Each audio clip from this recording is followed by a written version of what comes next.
J'ai traversé la France en 4 jours et c'est un défi et un projet qui s'est pas passé tout à fait comme prévu. Bouge pas, dans cette vidéo je vais te raconter un petit peu tout ça et je vais surtout te donner quelques petits conseils pour que tu puisses réussir tes prochains défis en ultra distance.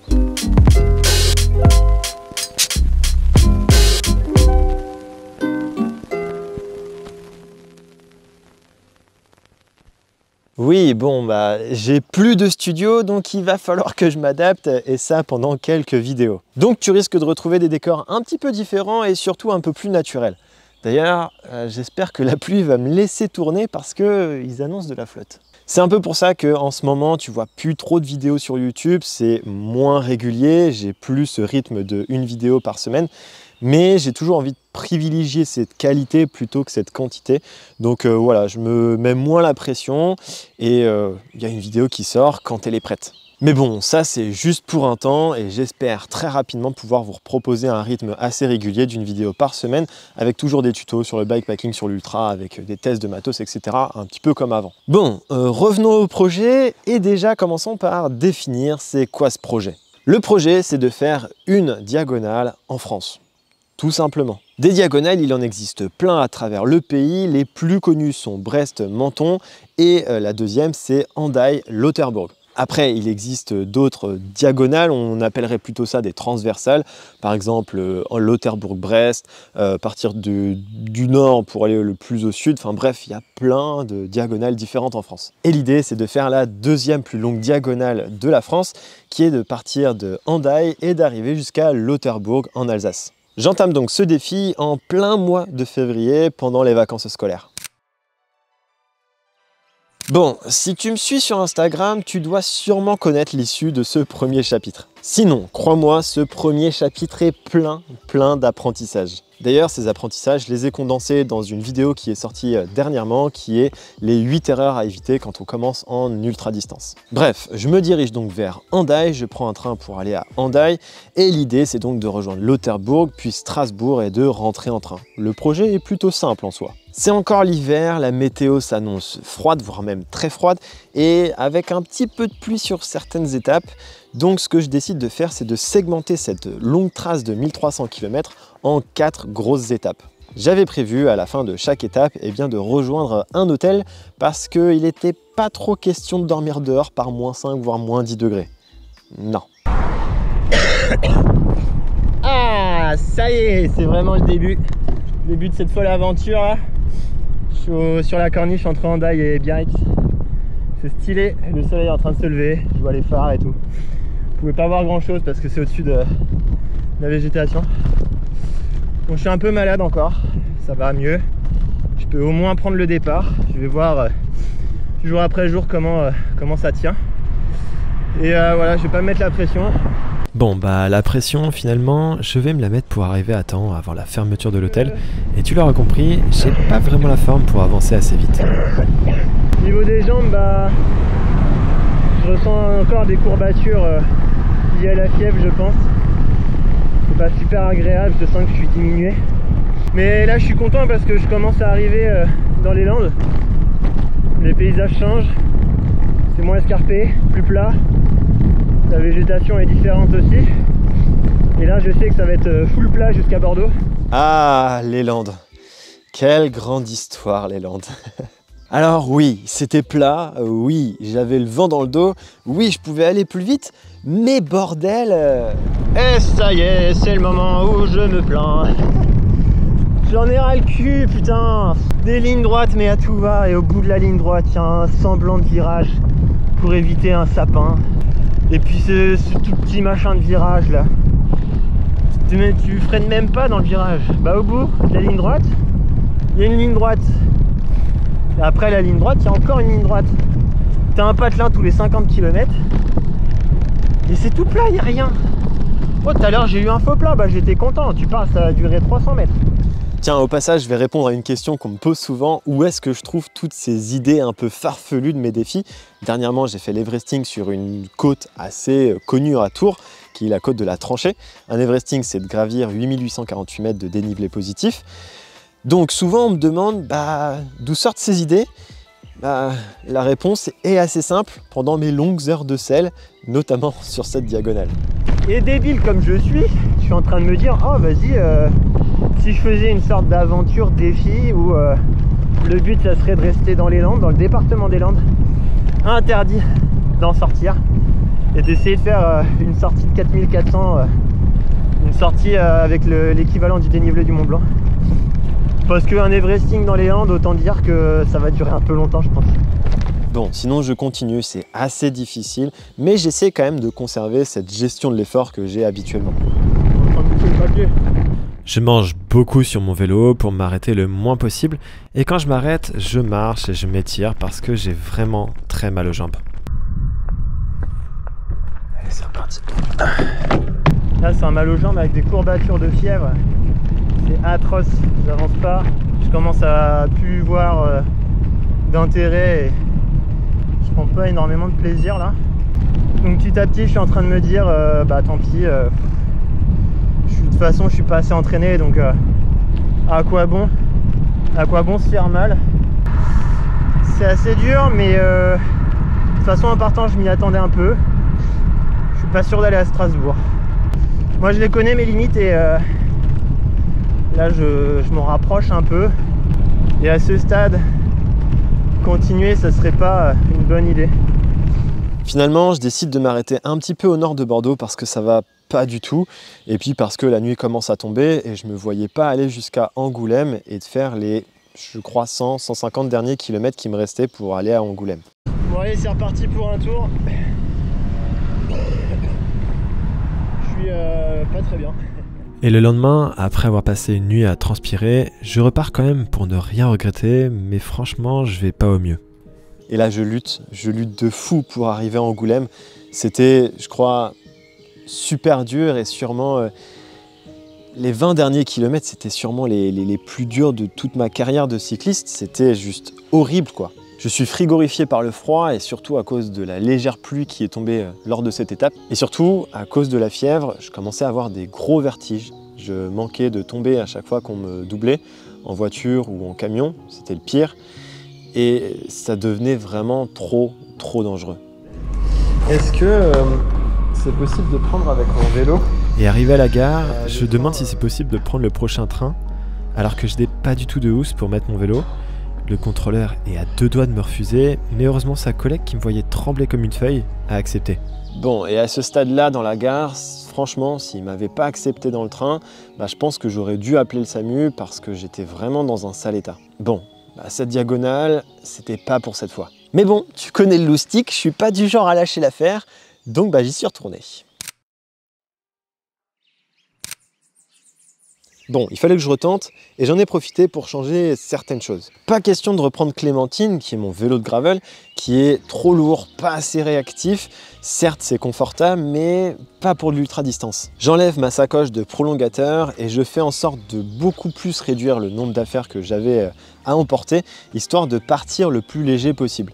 Et surtout, donc je change de vélo, je prends Pearl, mon vélo de route. La météo s'annonce bonne, voire même très bonne. Enfin, ça, c'est ce qu'on va voir. Donc pas besoin d'avoir énormément d'affaires et de rechange, donc je peux partir un petit peu plus léger que quand j'étais parti en février. J'ai aussi un petit peu modifié la trace, je l'ai rallongée de Lauterbourg. Je me suis dit, tiens, pourquoi pas rentrer directement à Blois, ce qui me faisait 1900 km en tout. Et j'ai aussi fait quelques modifications très importantes sur la trace. Ça y est, c'est parti les copains, les copines. Je suis parti pour 1900 km à peu près. Un petit peu moins parce que du coup je suis pas parti d'Andaille, je suis parti de Saint-Jean-de-Luz. Pour la simple et bonne raison que, alors là je connais, du coup j'étais passé là lors de ma dernière diagonale, j'avais fait une petite erreur de trajectoire, de parcours plutôt. Pour la simple et bonne raison qu'il y avait plus d'hôtels et surtout des hôtels moins chers à Saint-Jean-de-Luz par rapport à Andaille. Et plus d'offres pour manger. Donc c'est pour ça que je suis parti de Saint-Jean-de-Luz. Parce que Andaille c'est quand même un peu la misère pour dormir et manger à bas prix. Bon là je vais rouler sur des routes que je connais plus ou moins, des routes que j'ai déjà empruntées du moins lors de ma dernière diagonale jusqu'à Bayonne. Et après je change de parcours. Je ne vais pas dans les Landes, enfin si, mais plutôt alors c'est là que je m'étais trompé. J'étais descendu et j'avais dû tout remonté. J'étais pas content parce que j'étais malade. Et donc à Bayonne, plutôt que de continuer sur les bords de l'océan Atlantique, sur l'Eurovélo 1, eh bien je vais prendre la direction de Mont-de-Marsan.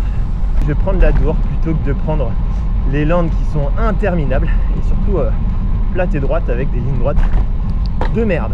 Longer la Dour, c'était une bonne idée. C'était plat et j'avais le vent dans le dos et j'ai un peu oublié d'en profiter. Par contre, j'ai pas oublié de profiter du soleil et des robinets présents sur mon chemin car il faisait quand même assez chaud. Et surtout, j'étais bien content de trouver d'autres personnes sur mon chemin, j'ai pu rouler avec parce que pendant tout le reste de la diagonale, j'ai croisé aucune autre personne. Bon, un petit point sur ma situation après 3 heures de vélo, tout va bien, j'ai passé une vingtaine de kilomètres, j'ai pas regardé parce que j'ai vite regardé mon compteur. J'ai une vingtaine de kilomètres avec un gars très caricatural. Vous le voyez, ces gars on le connaît tous, hein. Les vieilles chaussures Sidi, très vieilles, le maillot Santini, les sockets, le casque écoille et des lunettes d'un autre âge. C'est sûr, il n'était pas en chef de file. La caricature du soixantenaire, du sexagénaire qui va rouler le dimanche. Et du moins c'est cool parce que ça m'a permis de pas penser aux chiffres, de pas penser à la trace, de papoter un petit peu et de faire passer un peu le temps. Et surtout ça me permet d'avoir un indicateur, comme j'ai pas de capteur de puissance ni de capteur de fréquence cardiaque. Quand je parle, je sais que si j'arrive à avoir une conversation sans trop être essoufflé, ça veut dire que je suis à peu près à un bon rythme. Comme là actuellement, je fais quelques petites pauses pour respirer quand même, mais je peux parler sans trop peiner. Donc ça m'indique que je suis à un bon rythme, je dirais zone 1, zone 2 à peu près. Donc c'est nickel. Donc voilà, petit conseil, si tu arrives à tenir une conversation sans être trop essoufflé, c'est sûrement que tu es dans un bon rythme pour faire de l'ultra distance. Si tu es trop essoufflé en parlant, ça veut dire que tu vas peut-être un peu trop vite. Donc à toi de t'ajuster. J'ai une autre technique, alors je ne sais pas si ça marche pour tout le monde, mais c'est une technique pour jauger de son niveau d'hydratation. Au niveau de l'hydratation, j'ai une petite technique, c'est de me palper les lèvres, comme ça, pour savoir si ça sèche. Je le fais assez régulièrement et quand je sens que c'est un peu plus sec, je le bois plus que quand je le bois habituellement.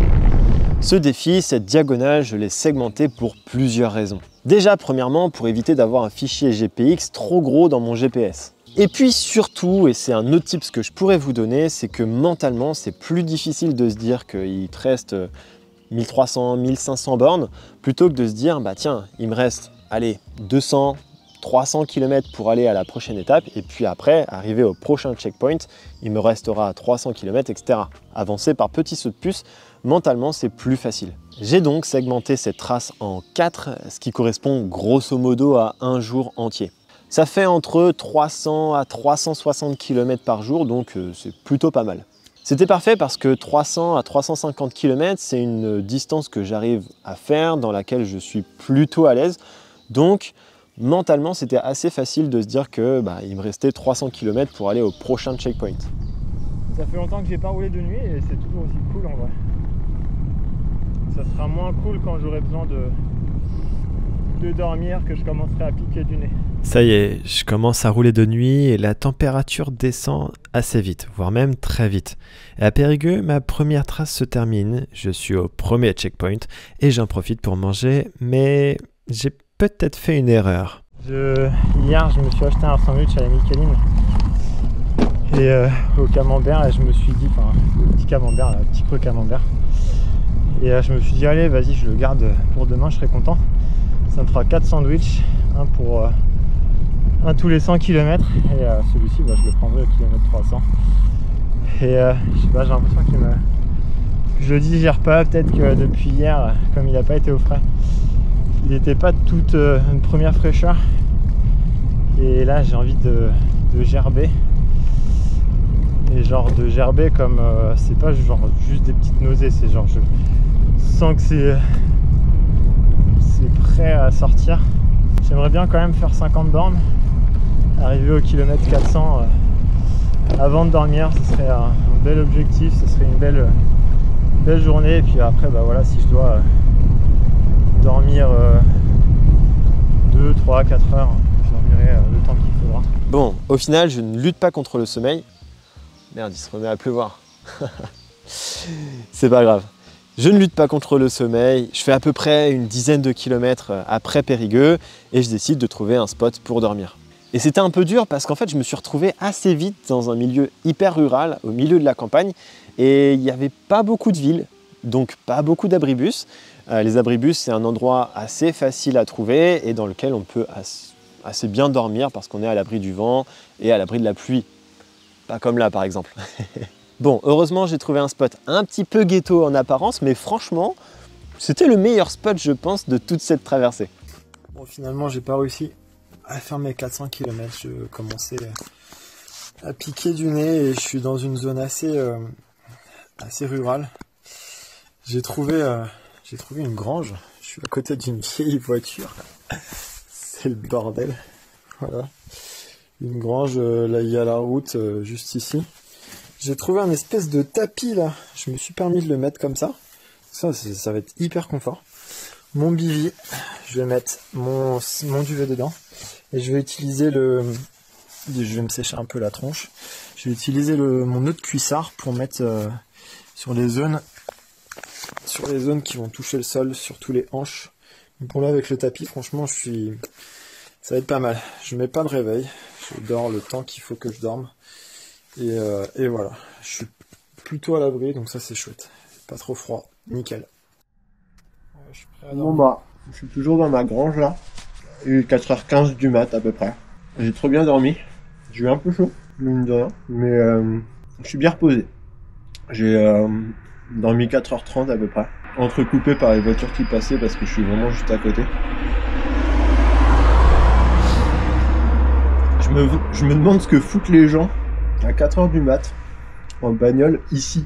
C'est vraiment paumé. Enfin, après, les gens doivent se dire mais qu'est-ce qui branle en vélo. Il fait un peu froid là, le plus dur ça va être de lutter contre le froid, surtout sur les premiers kilomètres. Et je suis toujours à peu près dans les temps pour faire 450 km par tranche de 24 heures. Il me reste un peu moins de 4 heures pour faire un peu moins de 100 km.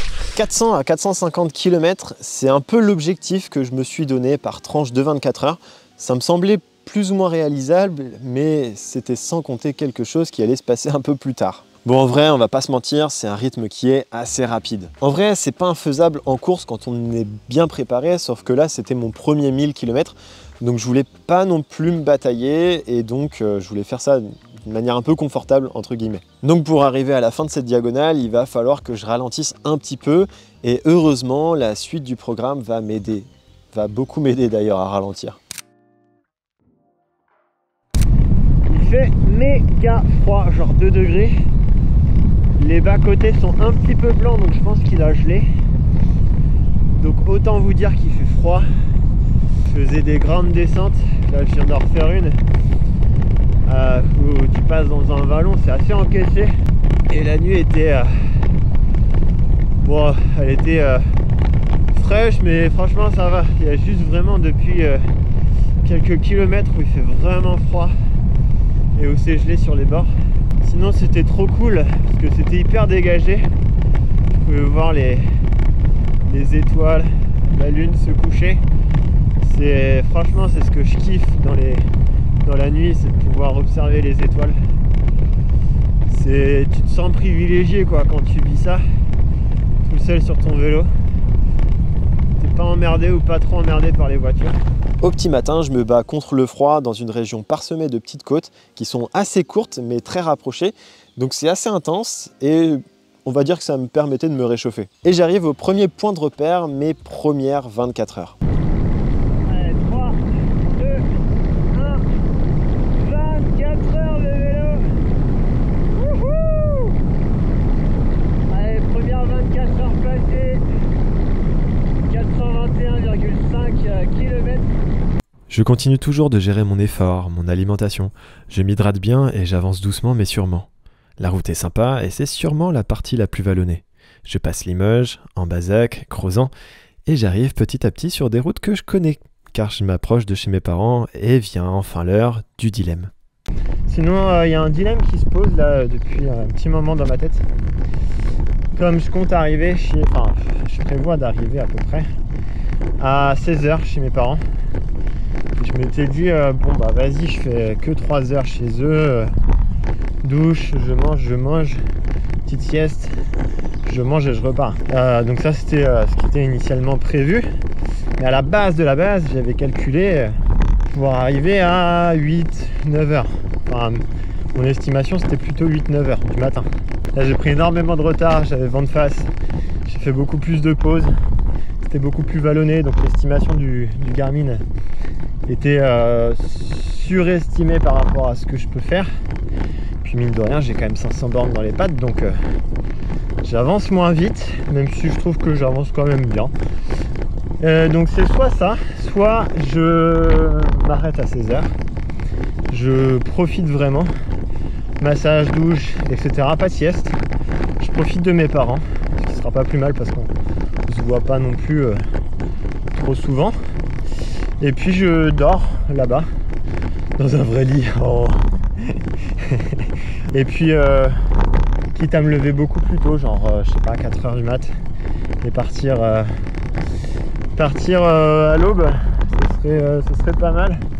Et puis je sens que ma mère va me dire bah non mais reste ici, c'est quand même plus sécurisé, et puis elle aura tout à fait raison. Bon, je pense que la décision va être prise très rapidement. Je pense que je vais faire une vraie nuit chez mes parents plutôt que simplement une sieste. Ça me permettra d'aborder le reste de manière un peu plus sereine, sans trop souffrir. Allez, prochain arrêt, la Châtre. Avec le recul, je pense que c'était vraiment une bonne décision à prendre pour être sûr d'atteindre la fin de cette diagonale. En vrai, je ne me voyais pas échouer une deuxième fois. Je pense que ça aurait été un coup très dur à surmonter. Donc pour m'assurer d'aller à Lauterbourg, eh bien j'ai beaucoup plus misé sur le confort et beaucoup plus misé sur les temps de pause que habituellement lorsque j'essaye de faire un temps sur un 300 ou un 500 km par exemple. Et donc chez mes parents, je m'arrête une grosse dizaine d'heures, mais j'en profite pour faire pas mal de choses. Au programme, douche, manger, dormir, manger, pas redouche, mais beaucoup manger. J'ai dévalisé le stock de gâteaux de chez mes parents, c'était assez insane. J'arrivais pas à m'arrêter de manger, quoi, tellement j'avais pas si faim, hein, mais je ressentais ce besoin de nourrir mon corps. J'en ai aussi profité pour me faire un massage. Je me suis mis du sérum physiologique dans les yeux parce qu'ils ont tendance à être secs et au bout d'un moment ça me gratte, ça me pique, c'est super dur à supporter. Et le plus important, je me suis mis de la crème cicatrisante, du Cicatril, sur l'entrejambe, histoire de réparer un petit peu ce qui commençait à s'abîmer. La moyenne descend très vite parce que j'arrête pas le Garmin quand je fais des pauses, histoire de voir depuis combien de temps je suis parti. Mais bon, ça franchement, on s'en fout un peu. Et franchement, heureusement que j'ai pris tout ce temps pour me reposer parce que le lendemain, j'ai pu repartir comme un sou neuf pour cette deuxième partie de diagonale. Et je le savais pas encore, mais j'allais vivre la pire portion de cette diagonale. Et voilà, c'est reparti. Partie de la Châtre, direction Roland-Pont, 3e CP. J'ai fait une grosse nuit de 21 h à 6 h du mat. C'était peut-être beaucoup, mais c'était nécessaire, d'autant que bon, c'est pas une course. Dernière chose aussi que je vous ai pas dit, c'est que mon père, heureusement qu'il fait du vélo pour deux choses. Déjà, il a pu nettoyer ma chaîne et puis la graisser un peu, donc ça fait plaisir. Elle fait un peu moins de bruit. Bon, elle en faisait pas tellement, mais le peu que ça faisait, c'était assez dérangeant. Et surtout, il a trouvé que dans ma pédale gauche, en fait, elle était grippée. Donc il a essayé de démonter l'axe, de regraisser, etc. Mais il y avait du jeu. Et j'ai regardé, ouais, la pédale a été complètement morte. Et ce qui est bien aussi d'avoir un père qui fait du vélo, c'est que du coup, il y avait des bonnes barres à la maison. Donc je me suis permis d'en prendre quelques-unes. Bon, j'ai demandé quand même, je suis pas un voleur. Donc bon, je me suis permis d'en prendre une petite barre chimpanzee goût pizza. Je crois qu'elles sont dispo aussi sur le site Lyophilisé & Co, ces barres là. Et elles sont trop bonnes, les barres salées de chimpanzee. Ils sont dispo sur le site Lyophilisé & Co avec un petit code de réduction. Allez hop, on fait un petit peu de pub pour Lyophilisé qui m'accompagne sur mes aventures depuis bientôt 1 an avec leur lyophilisé, un peu de matos outdoor et tout. Franchement, merci à eux. L'occasion également de remercier tous les autres partenaires, les John Wheels, le sang depuis 2 ans qui m'accompagnent avec leur roue de ouf. Et la dynamo surtout qui m'aide à voir de nuit comme si je voyais de jour. Évidemment, vous le voyez quasiment tout le temps à la caméra, bon sauf là. Les vêtements chef de file. J'ai pu changer de cuissard aujourd'hui. J'ai pu changer de maillot. J'ai mis le petit maillot jaune, histoire de rappeler le colza qui est en fleurs. Et de me fondre un petit peu au milieu de ces champs. Bon là il n'y a pas de colza, mais vous voyez de quoi je parle. Et puis évidemment Cyclite qui me prête les sacoches que je teste, qui sont franchement pas mal. J'ai pas mal de choses à dire dessus. J'attends de tester la sacoche de cintre que j'ai pas encore testé, donc je vais faire une aventure bikepacking pour ça et vous faire une vidéo test comme vous avez l'habitude de voir sur la chaîne. Et ouais, merci beaucoup à tous ces partenaires sans qui eh bien, je n'aurais pas accès à tous ces produits de qualité. Si tu es intéressé, comme d'habitude, je te mets tous les liens en description, comme ça tu peux avoir accès eh bien, aux liens, mais aussi aux codes promo que tu peux avoir sur les sites comme Lyophilisé & Co, Legend Wheels, Chef de File ou encore Cyclite. Allez, j'arrive au 711e kilomètre et il est temps de fêter une petite victoire quand même. 711e kilomètre, presque 712, et ça y est, j'ai officiellement battu mon record de distance parcourue en une seule fois. Voilà, c'est beau, c'est beau. Maintenant je suis complètement dans l'inconnu total, je ne sais pas ce qu'il y a après 711 km. Est-ce qu'il y a le boss de l'ultra distance que je vais devoir vaincre, ou est-ce que tout simplement je vais juste continuer à rouler comme ça? À mon avis c'est plus ça. Je roule plutôt bien. Le vent, bon, il rafraîchit un peu, c'est tout. Il fait bon. Franchement, c'est une belle journée de vélo. En fait, je suis content de rouler. Et à partir de ce moment-là, je pense que je peux tout faire, quoi. Ouais. Alors, parlons un petit peu météo quand même. Au début, j'avais un vent d'eau vraiment très favorable. J'étais trop content. Puis après, il s'est transformé en vent de 3/4 d'eau, puis en vent de côté. Et ça, c'était globalement jusqu'au CP1 à Périgueux. Et depuis, je me prends un vent défavorable. Ouais. Le pire, c'est que ça risque d'être un petit peu, voire même très long. Il y a autre chose aussi que j'ai pas anticipé, c'est le soleil. Mais pas que. Certes, il fait beau, mais je pensais pas que le soleil allait taper autant pour un mois d'avril. Donc, j'ai pas pris de crème solaire. Bon, jusque-là, tu me vois venir, tu t'en doutes, j'ai pris des coups de soleil. Mais attention, c'est pas ça le plus drôle, c'est qu'en fait, ils n'étaient pas n'importe où les coups de soleil. Par contre, ce que j'ai pas anticipé, c'est que ma trace allait toujours dans la même direction. Elle suivait toujours le même cap. Et le soleil aussi, du coup. Donc, la suite, elle est plutôt logique. Bon les amis, il faut que je vous montre un truc, c'est n'importe quoi. Déjà, pif, assorti au colza, tout va bien. Ça fait un moment que ça me chauffe le mollet droit. Mais oui, mais regardez ça. Ça, c'est le mollet gauche. Attendez, je vous montre au soleil. Mollet gauche. Voilà, pas de traces de bronzage, ni rien, tout va bien. Et regardez le mollet droit. Paf! Regarde-moi cette rougeur. La trace, là. Bah ouais, comme je vais au nord-est, je suis toujours dans la même direction, j'ai toujours le même cap. Toujours le soleil plutôt à droite. Donc le mollet droit, oh punaise, ça me brûle. C'est pareil, les bras, non, ça va encore. Les bras, ça va, je crois. Je passe dans le Cher, au milieu des champs, je traverse aussi la Loire et arrive dans le Nivernais, puis le Morvan. Et là, je commence à rentrer dans le dur. Face à moi, 400 km de route vallonnée m'attendent, avec un vent de face qui va s'intensifier au fil des kilomètres. Et quoi de mieux que de commencer la nuit par une côte bien salée. 15% pendant 2 km. C'est dur. C'est dur, je la monte, ça va à bon rythme. Par contre, je vois rien parce que du coup, avec la dynamo, comme je vais pas vite, elle éclaire moins. Vous allez voir, on va faire un petit essai. Quand j'accélère, hop, on voit mieux.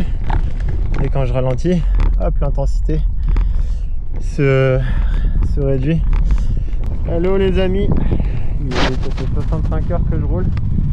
930 km, 928 pour être précis. Il fait 0,3 degrés au compteur. Autrement dit, ressenti moins. Moins quelque chose, il est 1h16 là du mat. Je vois les herbes sur le côté qui sont en train de geler. C'est assez dingue. J'ai froid, je suis tout habillé, je suis tout équipé. Pour affronter le froid, il me reste 26 km, soit 1h11 pour aller à Roland-Pont, CP3. Je vais le faire quoi qu'il en soit. J'ai dit que je me battrais, donc je vais me battre. Bon, ça y est, je suis arrivé au CP3, enfin. J'ai trouvé un spot pour dormir. Je parle pas très fort parce que je suis dans le haut d'un immeuble, au niveau des caves. Voilà. C'est légèrement humide, mais au moins je suis à l'abri. Et bon. Ça va faire un petit peu mal au dos. J'ai pas de matelas, pour rappel. Je vais juste prendre. Je vais mettre ça au niveau de mes fesses. Comme ça va me servir de matelas au niveau des hanches. C'est le seul truc à peu près confortable que je vais utiliser. Wow, il est temps de se réveiller là. Allez au travail un peu. Putain, cette tête de castor que j'ai avec mon nez rouge. Quel alcoolo. Alcoolo à la vie. Ami de la poésie. Putain, je raconte de la merde. Allez, le Terbourg, c'est dans 300 km. On est parti pour une bonne journée. Ce qui est cool, c'est que là, le Terbourg, je sais à combien c'est à 311 km. Et ça me remplit de joie, putain. Ça va win, putain. Je vais y être à Lauterbourg. Je vais y être. Mais là, c'est dur.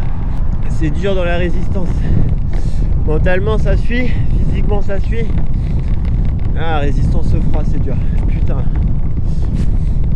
Troisième nuit. Ah, c'est que la deuxième nuit dehors, mais je pense que cette nuit, le Terbourg, je vais bien profiter d'un. Putain, c'est beau.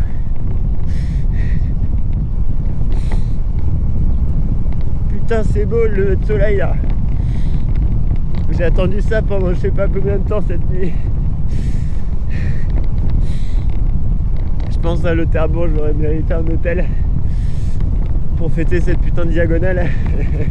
Bon, je sens que je me rapproche de plus en plus de Lauterbourg, mais bizarrement, c'est de plus en plus difficile. Et je passe enfin le cap des 1000 km, et c'était assez ouf, parce que j'avais jamais vu plus de 3 chiffres à l'endroit où on voit la distance sur le Garmin.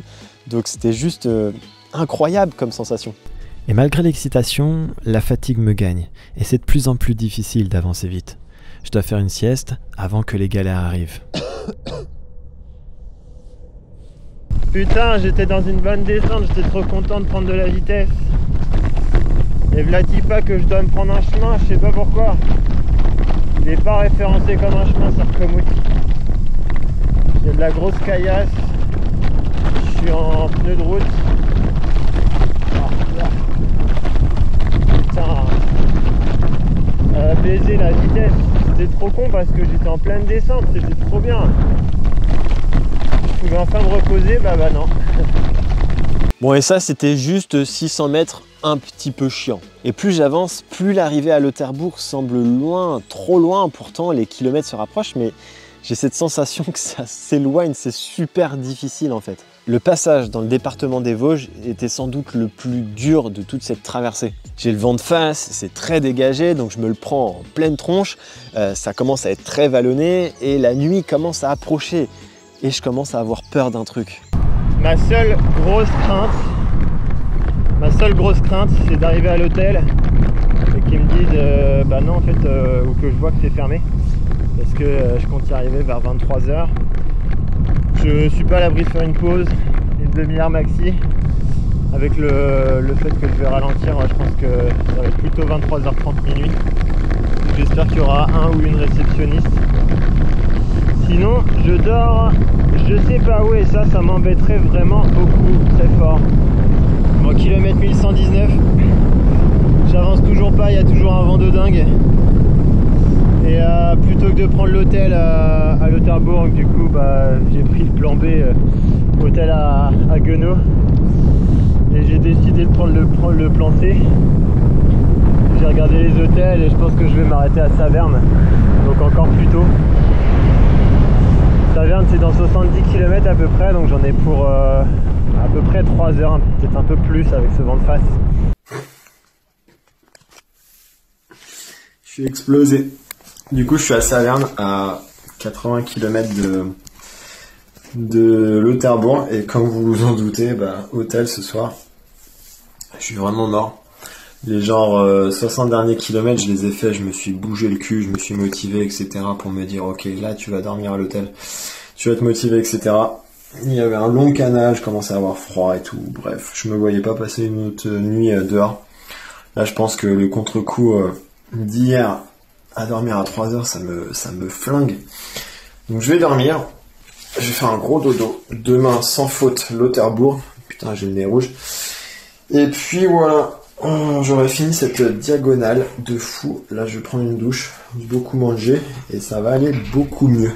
Avant de passer au dernier chapitre, je te laisse t'abonner sur YouTube, je te laisse t'abonner sur Instagram pour suivre mes prochaines aventures. C'est bientôt l'été, tu vas peut-être partir toi aussi en bikepacking. Et bien ça tombe bien parce que j'ai écrit un guide complet pour t'aider à partir en bikepacking avec des sacoches un peu plus légères que si tu partais en cyclotourisme. Et pour l'occasion, parce que c'est bientôt l'été et que j'ai envie d'aider un maximum de gens, eh bien j'ai baissé le prix de ce guide que tu peux retrouver directement en description. Donc voilà, tu peux le télécharger et crois-moi, je suis sûr que tu vas apprendre pas mal de trucs pour te lancer dans l'aventure bikepacking. Allez, il est temps de reprendre et de finir cette diagonale. Allez, il est 8h30, un peu plus, 8h40 du matin. J'ai vraiment pris le temps ce matin à l'hôtel. J'ai tout défoncé au buffet à volonté là. Je suis prêt à aller à Lauterbourg, 80 km. Pour l'instant, les premiers tours de roue, voilà, j'ai mal à la selle. Pourtant, j'ai mis du Cicatril hier. Ça n'a pas l'air de suffire. On va voir comment ça évolue dans la journée. Et normalement, ça devrait aller niveau profil. J'ai pas de buzz jusqu'à Lauterbourg. Et après, je prendrai la direction de Saint-Dizier. Alors, il y a plusieurs trucs qui se passent là. Dans ma tête, c'est est-ce que vraiment je continue et je fais le retour? Est-ce que je m'arrête pile à Lauterbourg et je prends le train? Est-ce que je rentre quand même un petit peu pour aller prendre le train, donc genre prendre le train à Guenot, Strasbourg, ça me ferait un sacré détour et j'ai pas la trace. Saint-Dizier ou Nancy, je sais pas trop, sachant que c'est des TGV donc c'est toujours un peu galère, mais bon, ça je l'ai déjà fait plein de fois. Ne pas avoir de où, c'est prendre mon vélo. Je leur explique la situation. Ou alors je continue. Mais par contre, ça me fait rentrer un peu plus tard, beaucoup plus tard même que prévu. Il me resterait 600 km de Lauterbourg jusqu'à Blois. Il y a toujours un vent de nord, donc là, a priori, je vais l'avoir de face pendant pas mal de temps. En vrai, le vent, c'était vraiment le pire parce que je me suis tapé plus de 900 km de vent défavorable. Et en fait, il s'intensifiait. À mesure que j'arrivais au point le plus au nord-est, eh bien, il augmentait en puissance et c'était encore plus difficile. J'étais fatigué, donc c'était plus difficile de lutter. Et face à ça, en vrai, tu peux pas faire grand-chose en fait. Tu veux avancer plus vite, mais tu risques de te cramer la tronche parce que tu vas utiliser plus de puissance, tu vas puiser un peu plus dans tes réserves. Et les réserves, ça fait un moment qu'elles sont éliminées, quoi. Donc tu subis un peu, voire même beaucoup. En vrai, avec le vent de face, il n'y a pas grand chose à faire. J'ai pas 50 000 techniques à vous donner, si ce n'est faire preuve de résilience et faire preuve d'acceptation. Accepter que c'est des conditions climatiques, on ne peut pas les changer. Accepter de faire baisser sa moyenne, sa vitesse. Accepter aussi d'être moins fort face aux éléments de la nature. Le seul truc que je pourrais vous dire, c'est de vous pencher un peu plus sur les prolongateurs, essayer d'avoir une position aéro pour économiser un peu plus d'énergie. Et en vrai, là, il me restait genre 40-50 km. J'avais l'impression que c'était juste à côté parce que 40-50 km pour moi, habituellement, c'est facile. Je peux faire ça facilement en course, je peux faire ça tout seul, très rapidement. C'est que dalle, 40-50 km. Alors, quand tu as le vent de face, que tu t'es cogné déjà plus de 1200 km, c'est super dur, ces 40-50 km. Et c'est un truc mental de se dire, ok, c'est 40-50 km à faire, mais en fonction de ma condition physique actuelle. Et ça, c'est super dur. Donc bon, j'ai dû prendre un petit peu mon mal en patience avant d'arriver à Lauterbourg, et j'ai aussi dû revoir un petit peu mes plans. Je pense que après, je vais prendre vent d'eau, je vais rentrer à Tours, Strasbourg. Et Et parce qu'en fait le retour ça n'a presque aucun sens dans le défi, c'est juste pour rentrer chez moi. Donc c'est pas, je sais pas, c'est moins motivant que de faire la diagonale quoi. Si à la limite je m'étais dit vas-y je fais diagonale plus transversale, ce qui aurait été dingue hein. Je me serais dit vas-y après le Tarbes je vais à Brest, bah là ça aurait eu un intérêt dans le défi, dans le challenge quoi. Rentrer chez moi c'est bien, mais pour moi c'est pas un défi quoi, c'est une récompense. Enfin, après ça peut être une récompense dans le défi, mais je sais pas si vous voyez vraiment ce que je veux dire, j'arrive pas trop à expliquer. En tout cas je pense que le mieux à faire ce serait quand même d'aller à Strasbourg. Comme ça je m'arrête pas brutalement aussi à l'Otterbourg. Je profite un peu du vent d'eau parce que je me suis quand même tapé 900 km de vent de face quasiment. Ça me ferait chier de pas prendre un bout de vent d'eau quand même. Donc voilà, je pense que je vais faire ça, c'est une décision qui est beaucoup plus sage. Allez, j'arrive dans 4 km moins et je viens de découvrir un truc, je me suis amusé à dézoomer à fond. Mais genre à fond sur la carte pour montrer toute la France parce que je sais pas pourquoi. Et je me souvenais plus qu'en fait on voyait la trace sur laquelle on passait quoi. Et quand on dézoome à fond, ça fait un truc de fou, furieux, malade. Là il y a toute la trace, il y a toute la France. Et là encore plus. C'est un truc de barjo, j'ai fait tout ça, j'étais là. Il y a plus de 100 heures. C'est un truc de ouf. Allez, il reste 2 km. Moi je vais faire un câlin à la pancarte Otterbourg. Allez, j'arrive là. J'arrive. Ah, je vois l'église. Je vois le clocher de l'église.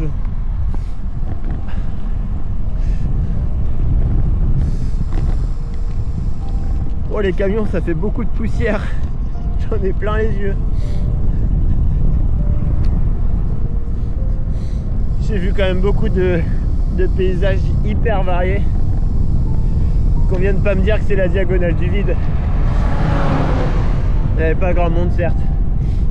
Le village était pas très rempli de monde, mais c'était beau. C'était beau, il y avait des champs, beaucoup de champs, beaucoup trop de champs. Les Vosges c'était très dur, trop dur. Le vent de face là. Je crois que je me suis tapé plus de 1000 km de vent de face, de vent défavorable. Allez, elle est où cette putain de pancarte là? Je suis sur le... Ah, ça y est, c'est bon. Ça y est.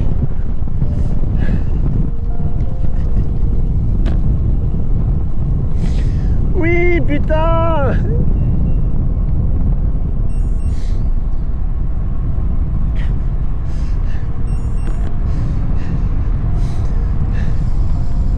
Yes!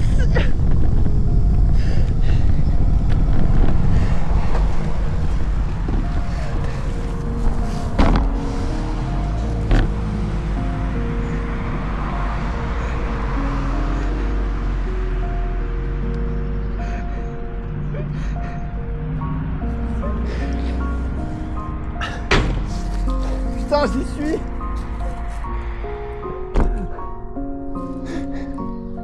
Ah putain!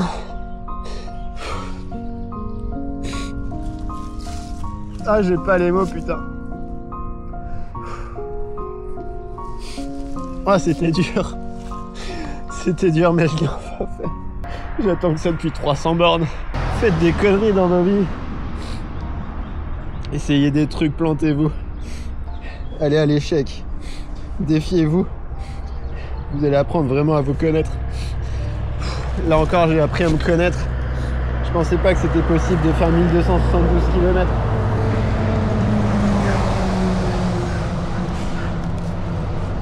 Si on m'avait dit ça il y a quelques années, j'aurais dit bah non, c'est mort.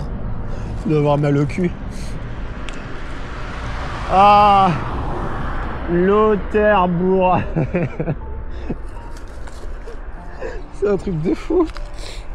Et voilà, après autant d'émotions, je pense que j'étais obligé de dévaliser la boulangerie tellement j'avais faim, tellement j'avais envie de manger plein de trucs et surtout ce fameux bretzel qui m'attendait et que j'avais envie de manger depuis 300, 400, 500 km. Et c'est seulement à partir de cet instant que j'ai commencé à regarder les trains pour rentrer, soit de Lauterbourg jusqu'à Strasbourg, et puis après à Blois, soit de Strasbourg directement. Et voilà, l'aventure n'est pas finie. J'avais à peu près 60 km pour rejoindre Strasbourg, la gare de Strasbourg, et le prochain train qui allait à Paris, et après Paris pour aller à Blois, il était dans 2h, 2h10, quelque chose comme ça.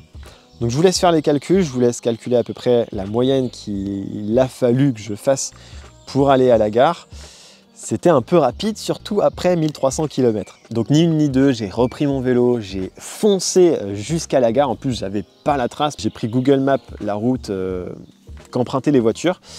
Je me suis retrouvé à un endroit où c'était interdit au vélo, mais j'ai foncé à fond. J'étais entre 30 et 35 km/h. Et croyez-moi, garder 2 heures à cette vitesse-là, après avoir fait 1300 km, c'était encore une fois assez dur, quoi. Bon, heureusement que j'avais le vent dans le dos cette fois-ci, parce que je pense que j'aurais jamais pu tenir cette vitesse-là. Et au final, je me suis trompé et j'ai dû me rallonger de 2 km supplémentaires avant d'aller à la gare. Heureusement, j'arrive à l'heure à la gare. Je trouve vite fait la voie, je regarde à gauche, c'était un train qui partait pour Stuttgart ou Salzbourg, je sais plus trop quoi. Donc je me dis mais non, c'est pas du tout ça. Et là je me retourne, je vois le TGV, je vois les contrôleurs, je me dis ok, c'est là, il faut que j'y aille. Je m'avance et ils étaient en train de fermer la barrière qui donnait accès au TGV. Et je voyais les portes du TGV se fermer juste devant moi. Et là je dis au contrôleur non, il faut que je prenne ce train, il faut que j'y aille parce que j'ai fait genre 2 heures à bloc pour avoir ce train là, je n'en prendrai pas un autre. Et donc ils ont appelé au talkie-walkie le conducteur et puis bah non, en fait il avait entamé les démarches pour avancer, les moteurs étaient lancés, etc. Il voulait pas être en retard, donc bah que note. Voilà, 2 heures d'effort dans le vent pour rien. Croyez-moi, j'étais dépité, j'ai fondu en larmes dans la gare quand ils m'ont dit que c'était pas possible.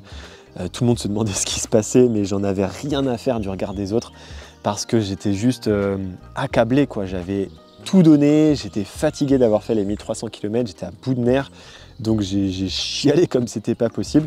Et une fois que c'est passé, bah, j'ai trouvé une autre solution pour rentrer chez moi. Et je voulais finir un petit peu cette histoire en vous parlant un petit peu de l'après ultra, l'après défi, l'après aventure. Je pense que j'en ferai une vidéo spécifique pour vous donner des conseils un petit peu là-dessus parce que c'est pas toujours facile de gérer ce temps après des aventures, après des longues aventures surtout, ou ce temps après des ultras pour récupérer, pour se réparer, pour mentalement aussi accepter que c'est fini.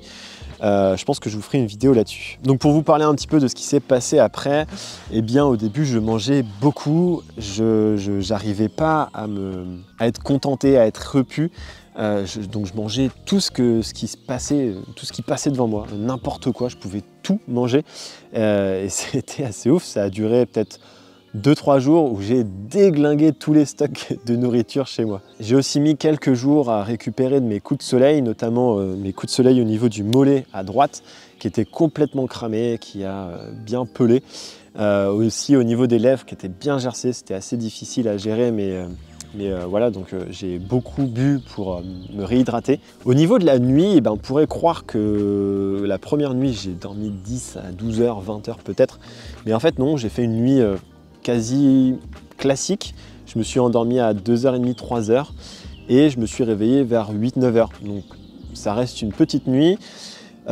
Les autres nuits, c'était des nuits classiques, mais je sentais que j'étais pas super bien reposé quand je me réveillais. Donc souvent, je faisais une sieste de 1 à 2 heures au milieu de la journée. Physiquement, j'ai eu un petit problème aussi, c'était au niveau des mains, comme j'ai pas pris de gants et que j'étais souvent en appui sur les mains. Au bout d'un moment, je commençais à avoir des engourdissements au niveau de la paume, au niveau des avant-bras, et ça, c'est jamais trop bon. Donc, je me suis dit qu'il fallait à tout prix que je prenne des gants la prochaine fois. Donc, très clairement, je peux que te conseiller un truc, c'est de prendre des gants tout le temps. Voilà. Au niveau du vélo, je me suis remis assez vite sur le vélo pour retrouver un peu des sensations, aller un peu plus lentement aussi. Donc j'ai repris le gravel, ça m'aide à aller un peu plus lentement, pas toujours être dans la performance. Et au niveau des jambes, ça allait, c'était encore un petit peu douloureux, mais ça passait. J'ai juste eu une douleur au genou qui est encore un petit peu présente de temps en temps. C'est pas trop dérangeant, c'est pas trop inquiétant, mais voilà, c'était présent après cette diagonale-là. Au niveau de l'entrejambe, on pourrait facilement se dire que j'étais complètement cramé de l'entrejambe, mais finalement, non, ça va. Pour ça, je remercie les cuissards chefs de file qui sont juste un canapé, et j'ai jamais de grosses douleurs, j'ai plus de grosses douleurs comme je pouvais avoir avant.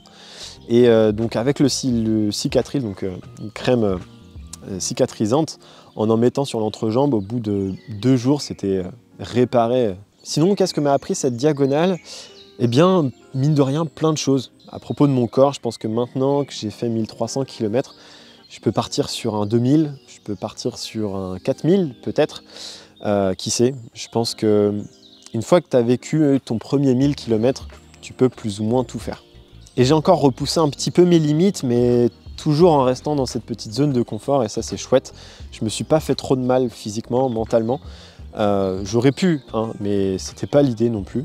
Donc voilà, j'envisage pour l'année 2026, je fais un petit teasing, mais c'est encore pas trop sûr, j'ai très envie, mais on va voir ce qui se passe aussi dans ma vie pro et perso, pour savoir si c'est compatible. Mais j'aimerais bien l'année prochaine faire plus de courses d'ultra, en faire 2, 3, voire peut-être même 4. Passer un step au-dessus. J'ai fait une course de 500 km, maintenant j'aimerais bien en faire une de 1000, 2000 km, ce serait vraiment top, et des courses assez renommées, assez réputées, avec un bon niveau. J'ai vraiment cette envie-là pour me challenger encore physiquement. Ce qui est top dans tout ça, c'est que maintenant que j'ai repris les courses, les compétitions sur route, c'est que faire une compète de 2h, 2h30, alors certes à allure un peu plus soutenue, et bien pour moi ça passe beaucoup plus vite. Mentalement, se dire que tu pars pour aller 2h30, bah c'est du pipi de chat quoi. Quand tu as fait plus de 100 heures de vélo, allez on va dire 60 heures de vélo et plus de 100 heures en comptant les pauses, bah 2 heures c'est que dalle. Bon allez, c'est la fin de ce récit, de cette diagonale. Merci à tous de m'avoir suivi, de m'avoir écouté et d'avoir regardé cette vidéo jusqu'au bout. À présent, je peux enfin dire que oui, j'ai traversé la France en seulement 4 jours et quelques heures. Hein. Et en termes de stats d'ailleurs, ça donne 1339 km, 12 450 mètres de dénivelé positif, donc c'est plutôt pas mal. Le tout en 65 heures de vélo, 103 heures en comptant les pauses. En moyenne, ça fait 20,6 km/h de moyenne, donc sans compter les pauses. Et si on compte les pauses, ça fait environ entre 12 et 13 km/h de moyenne. Donc franchement, en vue du vent de face que j'ai eu, je suis assez content de ces stats-là. Puis comme je vous le répète, le projet c'était d'y aller en mode un peu confort. Sinon, dans 1 à 2 semaines, je vais sortir une vidéo setup de tout mon équipement que j'ai utilisé pour cette diagonale, qui est assez léger et plutôt fonctionnel, donc ça peut peut-être même vous être utile pour faire du bikepacking. Donc voilà, pour pas la louper, tu sais ce qu'il te reste à faire, tu peux t'abonner sur la chaîne YouTube. Et comme d'habitude, en attendant, on se retrouve pour de nouvelles aventures. Allez, ciao!